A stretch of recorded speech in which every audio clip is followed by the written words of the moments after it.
The copper taste of blood filled my mouth before I even opened my eyes. Not my blood. Something else. Something wrong that seemed to seep from the very air itself. My lungs burned with each breath, as if I'd inhaled smoke from a funeral pyre that had been burning for centuries. The ground beneath my palms felt wrong too. Not soil, not sand, but something that yielded like flesh yet crumbled like bone. I was Garrett, a simple merchant who'd spent the better part of 3 decades trading between the settlements of Limgrave. My life had been predictably mundane, loading my cart with goods at dawn, navigating familiar roads, haggling with customers who knew my name and trusted my scales. The most dangerous thing I'd encountered was the occasional pack of wolves or a drunken sellsword looking for trouble. I was nobody special, no Tarnished chosen by grace, no warrior destined for greatness. Just a man trying to make an honest living in lands that had grown increasingly strange since the Shattering. That morning had started like any other. I'd loaded my cart with preserved meats, healing herbs, and simple tools, goods that sold well in the outer settlements, where people couldn't afford the finery of Stormvale's markets. The road to Mistwood had been clear, bathed in the familiar golden light that filtered through the Erdtree's canopy. I remember whistling an old tune my father had taught me, the same one he'd hummed while working his own trade routes, decades before the world went mad. The trap had been so subtle I'd missed it entirely. What I'd taken for a simple stone arch spanning the road, the kind erected by long-dead nobles to mark their territories, had thrummed with an energy I felt but couldn't identify. The runes carved into its surface seemed to shift when I wasn't looking directly at them, like words written in a language that existed just beyond comprehension. I should have turned around. Every instinct I'd developed in 30 years of travel screamed warnings, but the rational part of my mind dismissed them. It was just another relic of the old world, weathered and harmless.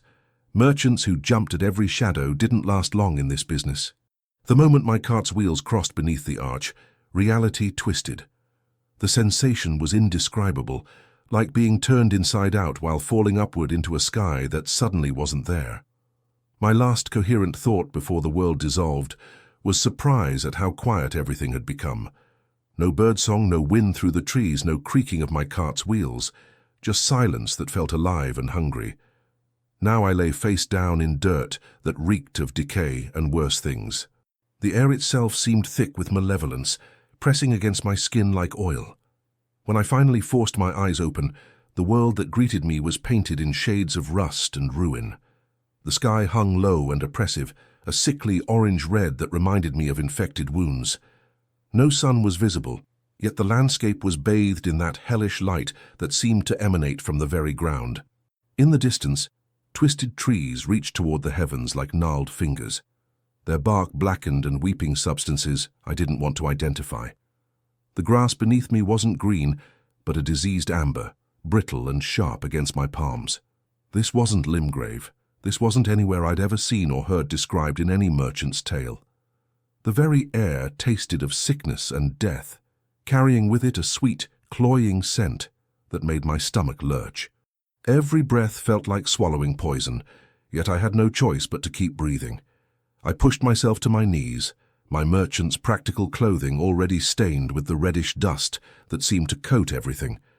My cart was nowhere to be seen. Whether it had been transported with me or left behind in that impossible moment, I couldn't say. All I had were the simple clothes on my back, a small eating knife at my belt, and a pouch containing perhaps 24 runes. Not exactly the equipment of a hero. Standing proved more difficult than expected. The ground itself seemed to pulse beneath my feet, as if I stood atop some massive, sleeping creature. In the distance, something howled, a sound that spoke of pain and rage in equal measure. The cry was answered by others, creating a chorus of suffering that echoed across this blighted landscape. For the first time in my adult life, I felt truly, utterly alone. No familiar roads stretched before me, no known destinations offered comfort. The gentle guidance of grace, that subtle pull that had always helped me find my way even in unfamiliar territory, was absent. Instead, I felt something else, a presence that seemed to watch from every shadow, ancient and malevolent and patient beyond human understanding. The realization hit me like a physical blow. I was in Caelid. The stories whispered in taverns. The warnings passed between travelers. The place even hardened warriors avoided, unless desperate or mad. The Scarlet Rot's domain, where millennia herself had bloomed and poisoned the very essence of the land. A place where ordinary people didn't survive, let alone escape. I was going to die here. The first rule of survival my father had taught me was simple. When lost, find high ground and get your bearings. The second rule was even simpler. Never panic. Both seemed laughably inadequate now, standing in a landscape that defied every natural law I understood, but they were all I had. I forced my breathing to slow, drawing on decades of experience dealing with difficult situations, bandits, storms, broken axles in hostile territory. I'd survived them all by keeping my head and thinking through problems methodically. This couldn't be different. It had to have a solution. The landscape around me stretched in rolling hills, covered in that sickly amber grass, punctuated by clusters of diseased trees and strange coral-like growths that pulsed with their own inner light. To my left, the ground rose into what might once have been a proper hill, but now resembled a massive tumor, its surface covered in growths that looked uncomfortably organic. To my right, the land dipped toward what appeared to be a lake, though the water, if it was water, gleamed with an oily, unnatural sheen. I chose the hill. Height meant perspective, and perspective meant information. Information meant survival. The climb should have been simple. I'd traversed countless hills in my years of travel, my merchant stamina built through decades of loading carts and walking beside them on difficult terrain. But this hill fought back in ways that made no sense. The ground shifted beneath my feet as if it were breathing, and more than once I stumbled, when what I'd taken for solid earth gave way like rotted flesh. Worse were the sounds. As I climbed, the ambient noise of this place became impossible to ignore. Beneath the distant howling I'd heard upon awakening was something else, a wet, squelching sound that seemed to come from the earth itself, like massive lungs breathing, or perhaps something vast and wounded trying to speak.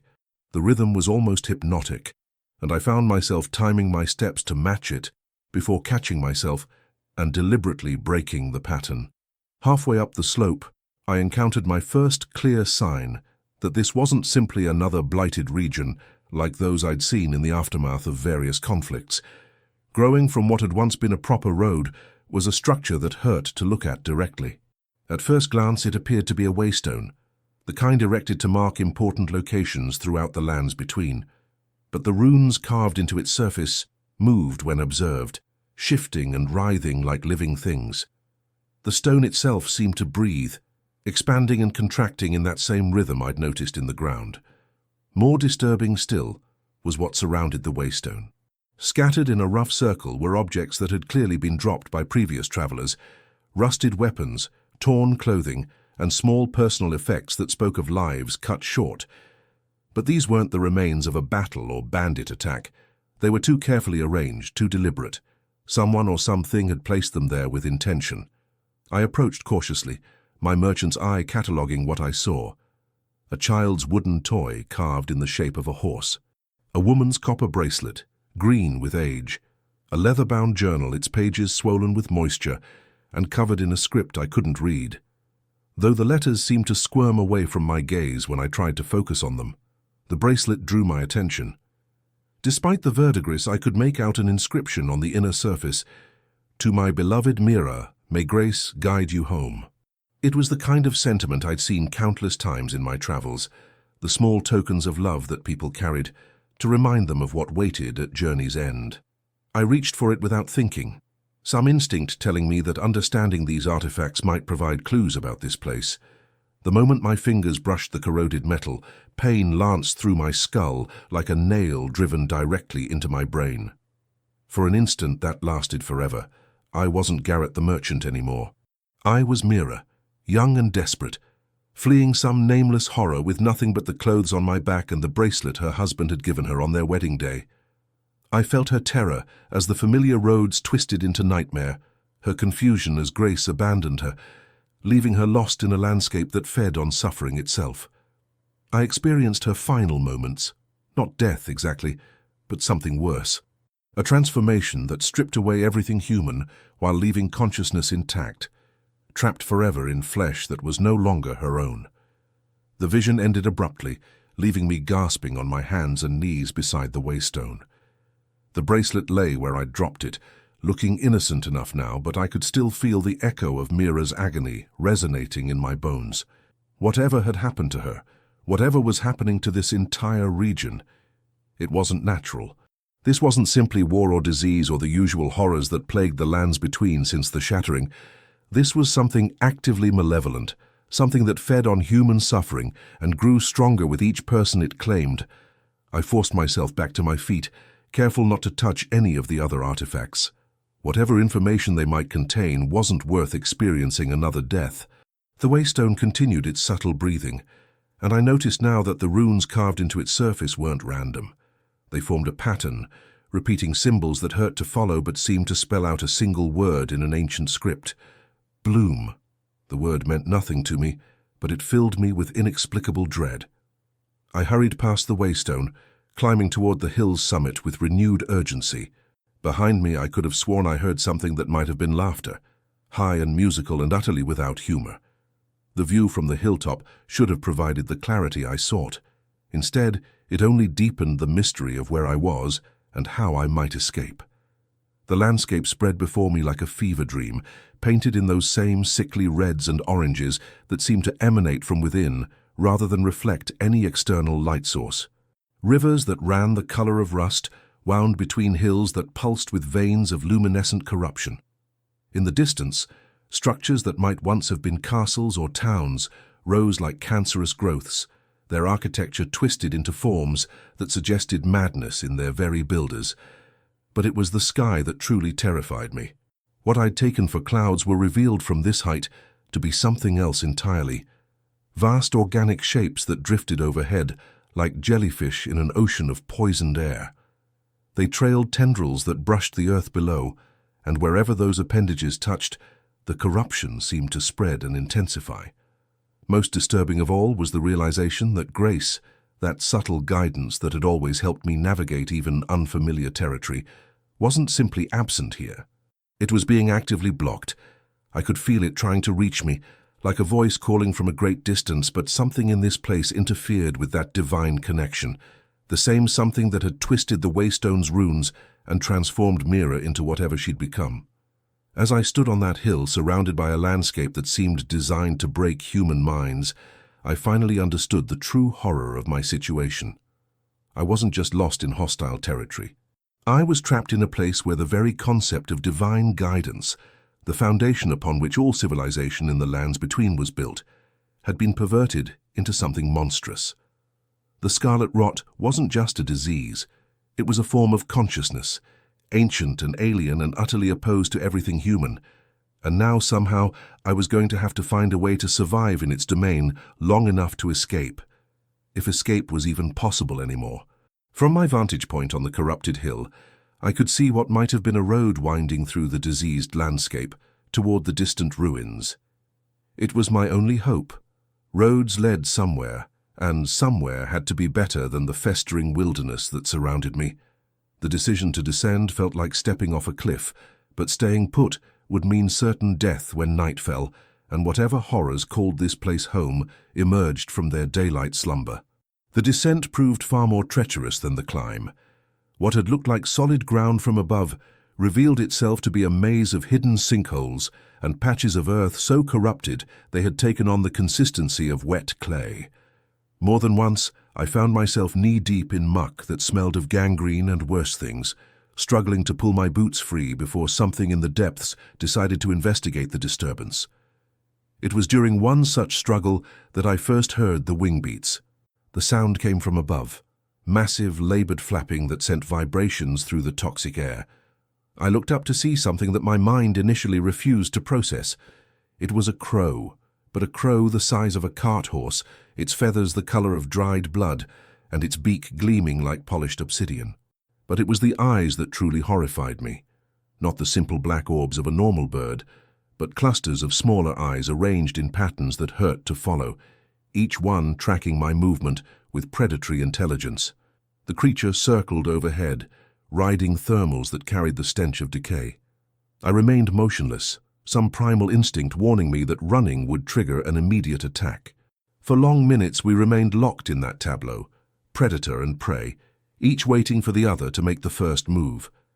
It was the sound of more wing beats approaching from the horizon that finally broke the standoff. The giant crow cawed once, a sound like rusted metal tearing, and flew off toward a cluster of dead trees in the distance. But its message was clear. I was being watched, catalogued, perhaps even herded toward some predetermined destination. I waited until the wing beats faded completely before resuming my descent. But the encounter had shaken me more than I cared to admit. In my years of travel, I'd developed an almost supernatural ability to read the intentions of both people and animals. Merchants who couldn't distinguish between a genuinely dangerous situation and mere posturing didn't last long. But these creatures operated by rules I didn't understand, driven by intelligence that was recognizable yet utterly alien.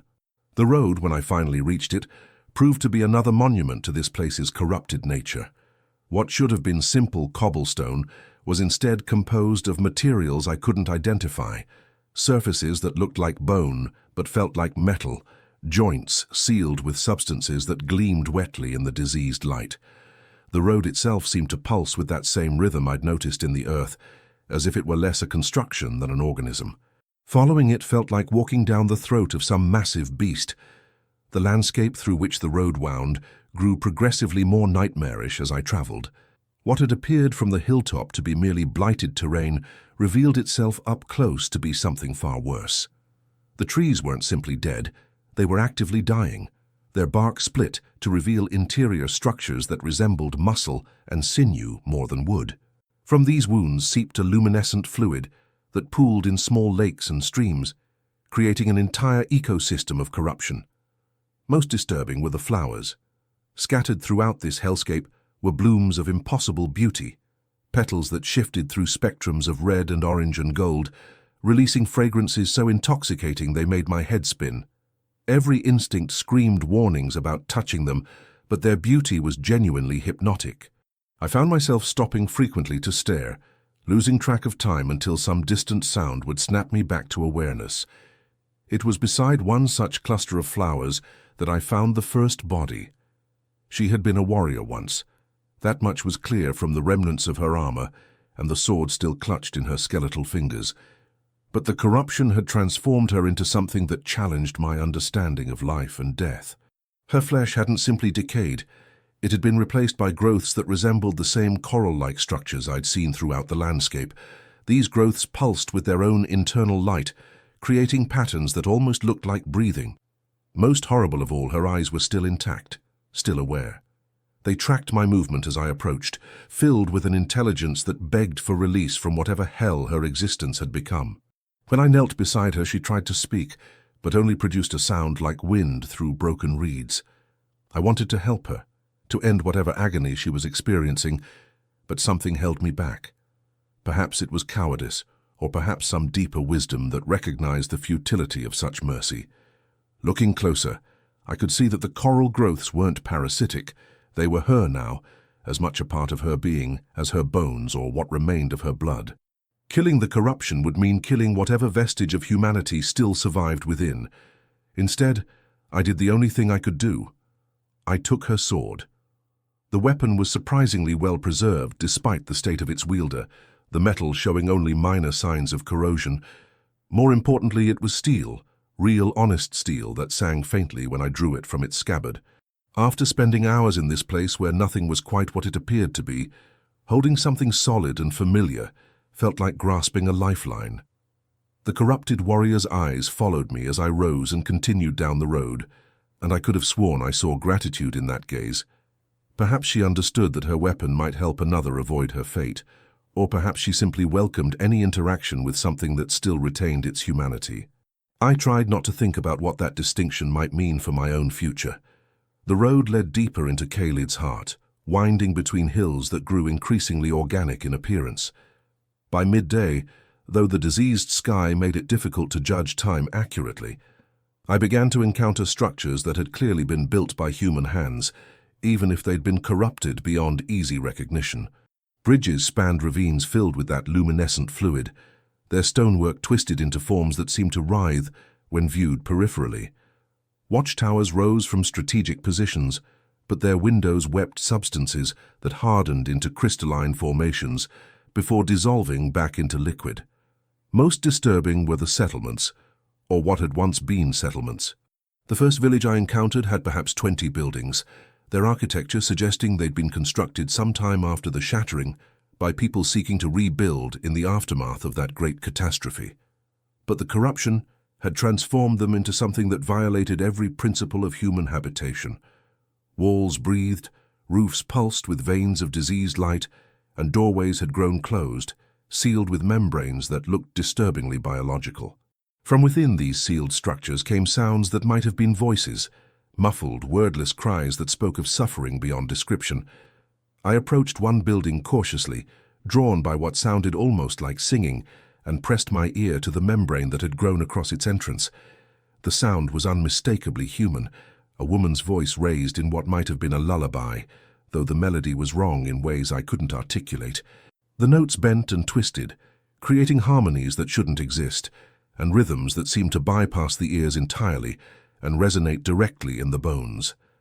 Listening to it was like being pulled into a whirlpool, and I jerked away before it could drag me under completely.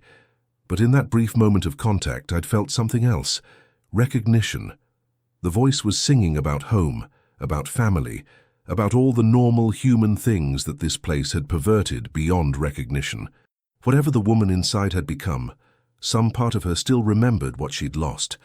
I fled that village as quickly as I could manage, but the sound of that corrupted lullaby followed me for miles, echoing in my memory long after it had faded beyond hearing. It was a reminder that everyone who'd been trapped in this place had once been human, had once had lives and loves and dreams that the scarlet rot had twisted into nightmare. As the day wore on, and the diseased light began to fade towards something that might charitably be called evening, I realized that my greatest enemy wasn't the monstrous creatures that called this place home, or even the corruption that sought to transform everything it touched. It was hope. Because despite everything I'd seen, despite the growing evidence that escape was impossible, I still believed I could find a way out. That stubborn human refusal to accept defeat that had served me well in business was now a liability, blinding me to the reality of my situation and preventing me from making the hard choices that survival might demand. The road stretched ahead into gathering darkness, and somewhere in that darkness, I was certain, waited revelations that would strip away the last of my comfortable illusions. Night in Caelid wasn't the simple absence of light I'd known all my life. It was a living thing, a presence that pressed against the mind with almost physical weight. The diseased sky deepened from sickly orange to a bruised purple-black that seemed to pulse with its own malevolent heartbeat. Worse still, the corruption became more active in darkness, the luminescent growths brightening until the entire landscape glowed with the soft, nauseating light of decay. I'd taken shelter in what remained of a roadside shrine, its original dedication long since corrupted beyond recognition. The statue at its center might once have depicted one of the demigods, but now it was a twisted amalgamation of flesh and stone that wept continuously from wounds that never healed. Still, the structure's walls provided some illusion of safety, and I desperately needed rest. Sleep proved impossible. Every time I closed my eyes, I felt the ground beneath me breathing, rising and falling with that omnipresent rhythm that seemed to synchronize with my own heartbeat. The sensation was hypnotic and terrifying in equal measure, as if the land itself was slowly teaching my body its corrupted cadence. It was during those long hours of forced wakefulness that I first heard the voice. At first I dismissed it as wind through the shrine's broken stonework, or perhaps the distant cries of whatever creatures hunted in Caelid's eternal twilight. But gradually I became aware that the sound carried meaning, words spoken in a language I didn't recognize yet somehow understood. "Come deeper," the voice whispered, seeming to emanate from the very stones around me.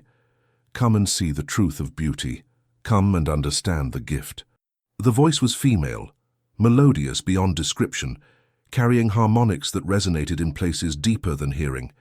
It reminded me of my mother singing me to sleep as a child, of my first love whispering promises in the summer darkness of every gentle word that had ever brought me comfort.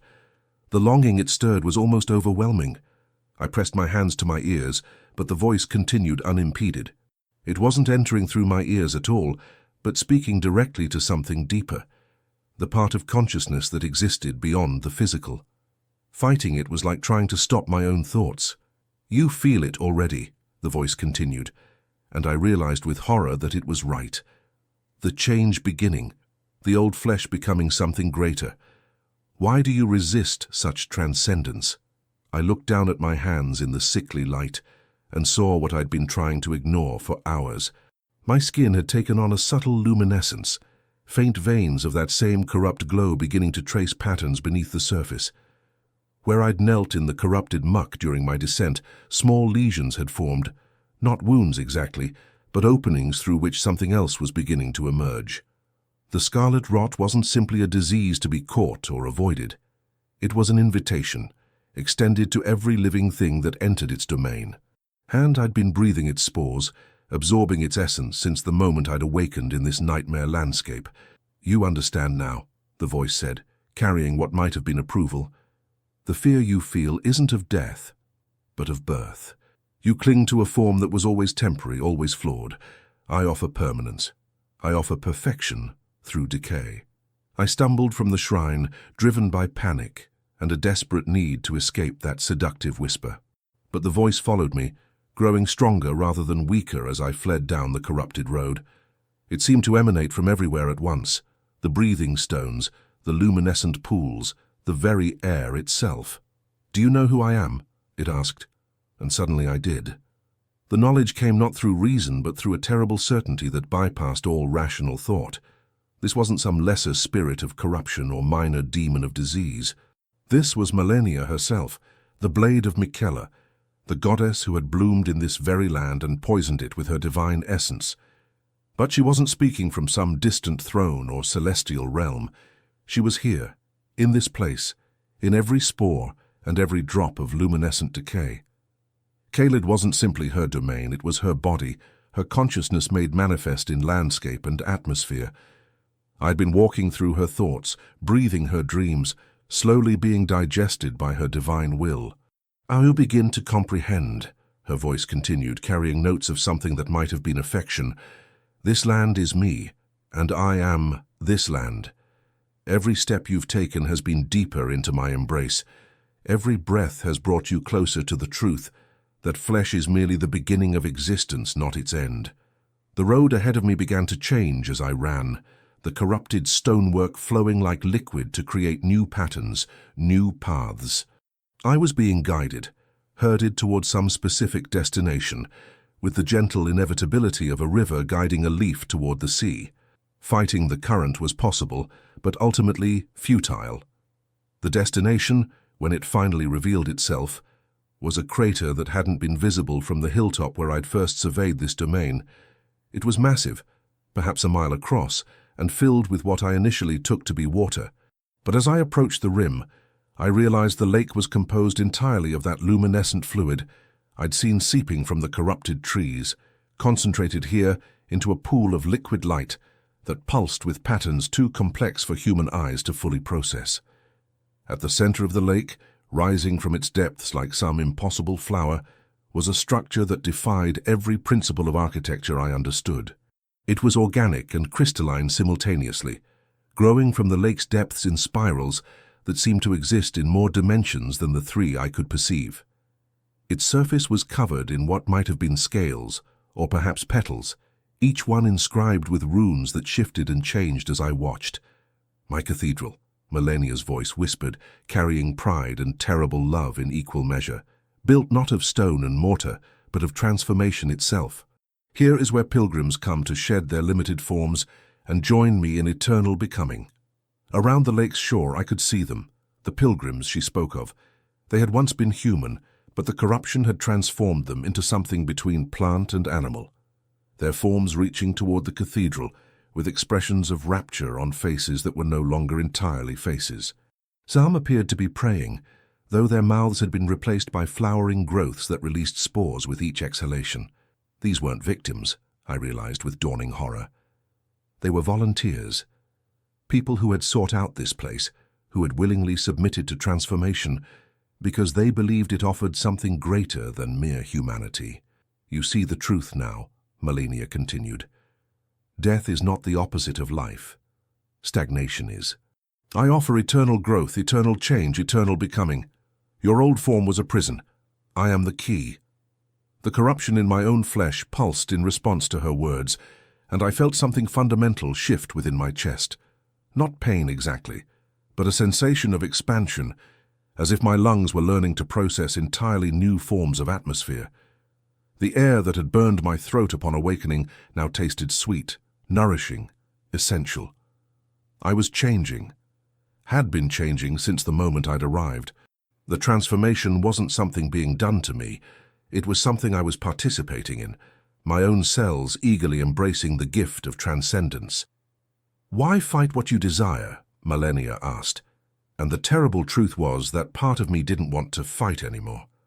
The pain of maintaining my human form was growing with each breath, while the promise of release beckoned like a warm bed after a long, cold journey. I knelt beside the luminescent lake, staring at my reflection in its impossible depths. The face that looked back was still recognizably mine, but already subtly altered. My eyes had taken on flecks of that same corrupt light, and my skin showed the faint traceries of transformation beginning beneath its surface. In that reflection I saw my future, not death, but metamorphosis into something that transcended the limitations of mortal flesh. I would become part of this eternal landscape. My consciousness merged with the divine will that shaped every molecule of Caelid's reality. The choice was mine to make. I could continue fighting, clinging to a form that was already doomed, or I could embrace the gift being offered and join the countless others who had found peace in transformation. Malenia's voice fell silent, waiting for my decision. Around the lake, the transformed pilgrims continued their eternal worship, living testament to the beauty that lay beyond human understanding. All I had to do was drink. The luminescent water touched my lips like liquid fire, but not the destructive kind, the fire of creation, of fundamental change that reached down to the molecular level and began rewriting the very code of my existence. I had intended only the smallest taste, just enough to understand what was being offered, but the moment that divine essence crossed my tongue, choice became irrelevant. The transformation began immediately, not as pain, as I had expected, but as relief so profound it brought tears to my eyes. For 30 years I had carried the weight of mortality without realizing it, the constant, unconscious effort required to maintain the boundaries between self and world, flesh and spirit, individual consciousness, and the vast network of life that surrounded it. Now those boundaries began to dissolve, and with them went a burden I had never known I carried.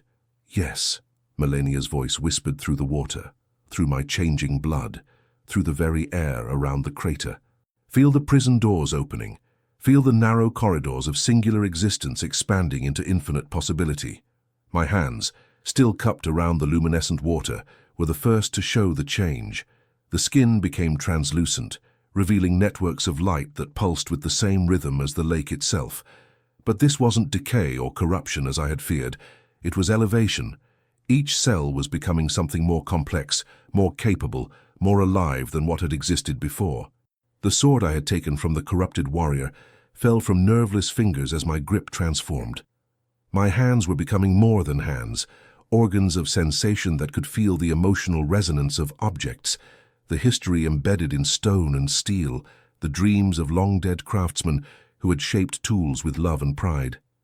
The sword carried within its metal the warrior's final battle, her desperate hope, her acceptance of transformation. I could taste these memories like wine. Around the crater, the other pilgrims turned toward me with expressions of welcome. Up close I could see that their transformation hadn't stripped away their humanity, but had revealed its hidden potential. The flowering growths that replaced some of their features weren't disfigurement, but enhancement. Organs capable of processing forms of beauty that normal human senses could never detect. One of them approached me, moving with a grace that no purely human body could achieve. She had been a young woman once, perhaps a scholar based on the remnants of robes that had fused with her transformed flesh.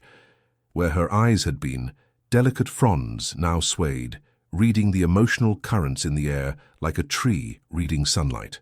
"Welcome, brother," she said, though her voice came not from a mouth but from resonance chambers that had grown throughout her torso.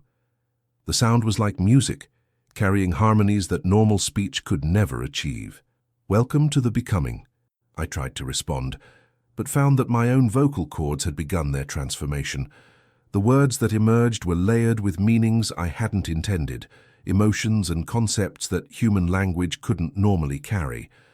I was speaking in Malenia's tongue now, the dialect of divine corruption that could express the full complexity of existence beyond the flesh. "How long?" I managed to ask, though even as the words formed I realized the question revealed my lingering attachment to linear time. "Time has no meaning here," she replied, her frond eyes turning toward the impossible cathedral at the lake's center. "We measure existence by depth of understanding, by layers of beauty revealed. Some of us have been here since the first blooming, but we are no older than you, no younger than those who will come tomorrow or in centuries hence. We simply are in eternal now." The concept should have terrified me, but instead it brought profound peace, the constant pressure of mortality, the awareness that each moment was irreplaceable because it could never come again, was lifting from my consciousness like fog before the sun. If existence was eternal, then there was no need for the desperate grasping that had driven so much of my human life. My merchant's instincts, however, still functioned enough to ask the practical question, what is the cost? Her laughter was like wind chimes made of crystal and gold. Cost implies transaction, exchange, loss. This is gift. The only thing you surrender is limitation. But even as she spoke, I could feel the truth of what was being lost. My memories of human life were not disappearing, but they were becoming distant, like childhood recollections viewed through layers of time and change.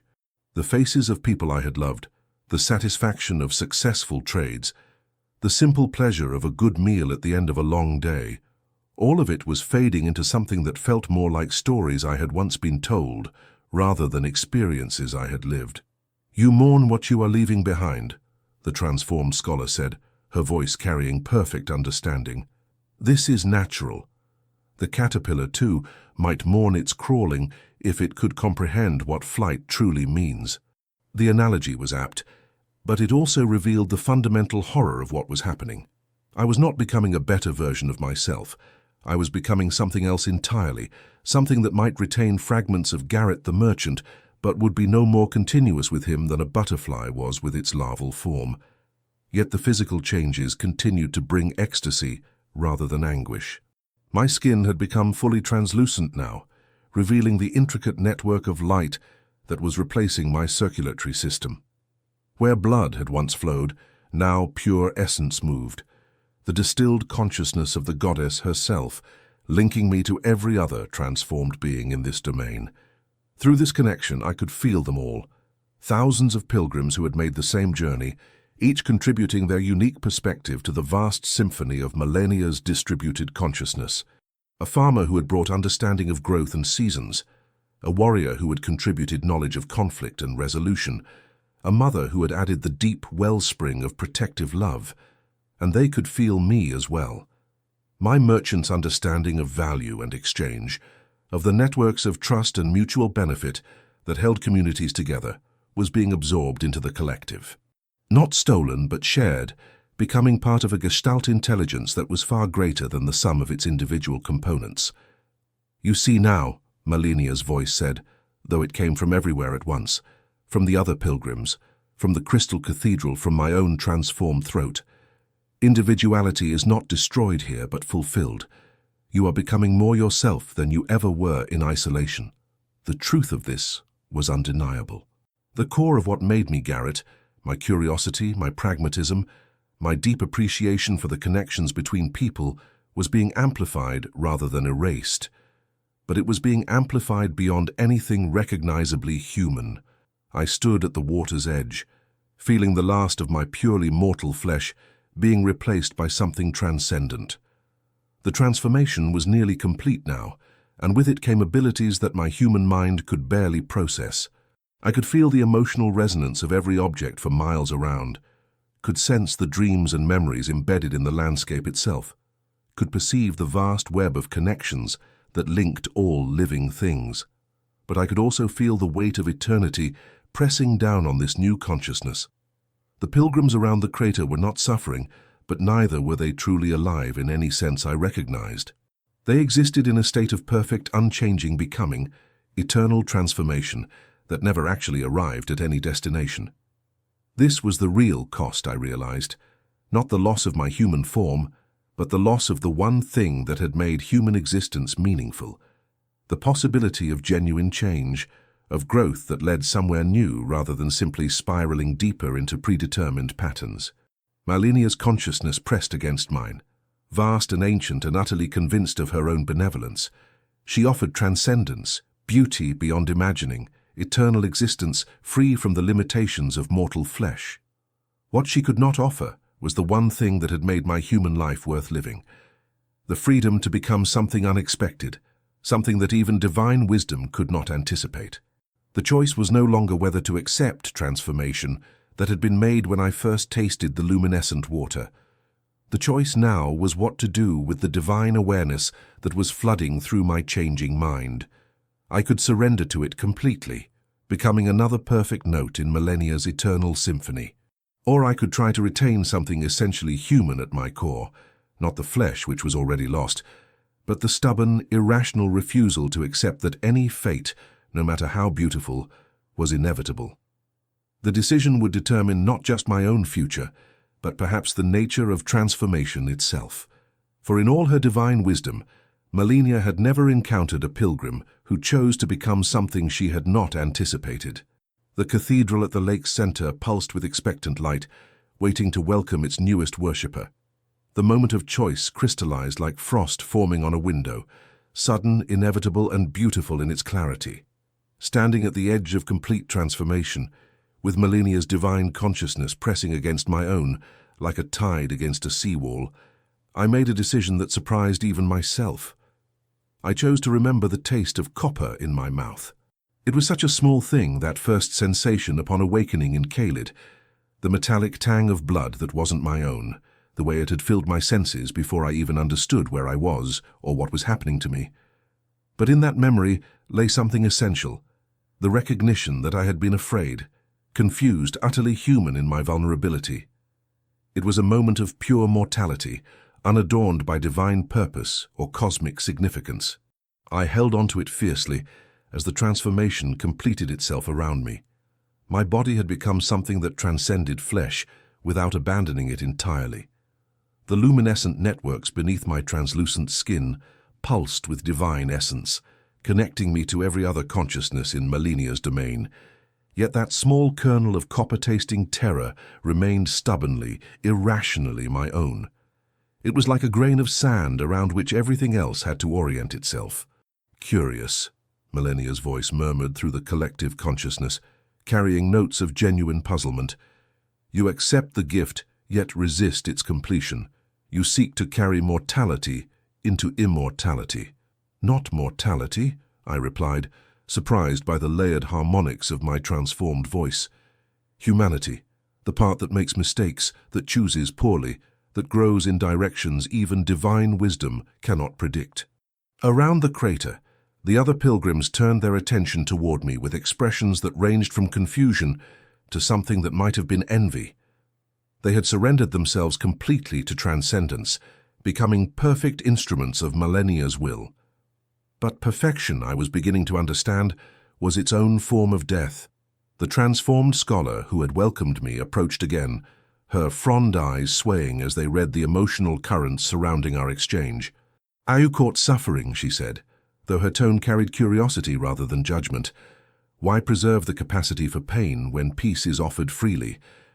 Because without the possibility of genuine loss, nothing can have genuine value, I answered, drawing on 3 decades of merchant's wisdom. If everything is eternal and perfect, then nothing truly matters. The coin that cannot be lost cannot be treasured. The concept seemed to ripple through the collective consciousness, creating patterns of discussion and debate that I could feel more than hear. It was the first new idea that had been introduced to this domain in longer than memory, and its implications were profound. Millennia's attention focused on me with the weight of a mountain settling into place. You would bring change to perfection, chaos to divine order. I would bring growth to stagnation, I replied, feeling the truth of the words resonate through my transformed being. Even gods can learn new songs. The silence that followed was pregnant with possibility. For the first time since her blooming, Millennia encountered something that challenged not just her methods, but her fundamental assumptions about the nature of transcendence. The collective consciousness held its breath, waiting to see how she would respond. When she spoke again, it was with something that might have been laughter. "So be it, little merchant. Carry your mortality into my perfection. Let us see what flowers grow from such unlikely soil."